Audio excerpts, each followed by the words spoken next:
ஒரு நடிகரின் முதல் படம் ஹிட் ஆகாம இருக்கலாம். ஆனா அந்த நடிகர் லெஜெண்டா மாறினா? கேப்டன் ரசிகர்களுக்கான சிறப்பு வீடியோ. 1979 அமைதியா வெளியான ஒரு படம். அந்த நாளில் யாருக்கும் தெரியாது. இந்த படம் தான் தமிழ் சினிமாவின் கேப்டன் பிறந்த நாள். இந்த வீடியோ முழுக்க விஜயகாந்தின் முதல் படம் இனிக்கும் இளமை. திரை விமர்சனம். திரைப்படம் இனிக்கும் இளமை. வெளியீடு 1979.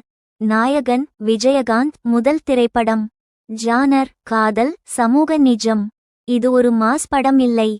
இது ஒரு முயற்சி, ஒரு போராட்டத்தின் தொடக்கம். இனிக்கும் இளமை. இளமை காலத்தின் கனவுகள், காதல், ஏமாற்றம், வாழ்க்கை போராட்டம்.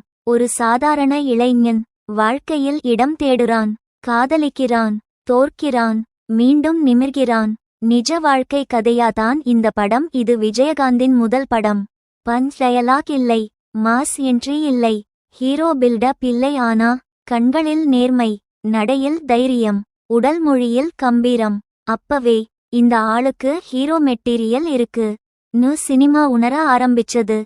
ஆனா மனசுக்கு நெருக்கமான வேலை. நேர்மையா சொன்னா விஜயகாந்த் கவனிக்கப்பட்டார். போலீஸ் ஆக்ஷன் ரோல் செட் ஆகும் என்ற நம்பிக்கை வந்தது.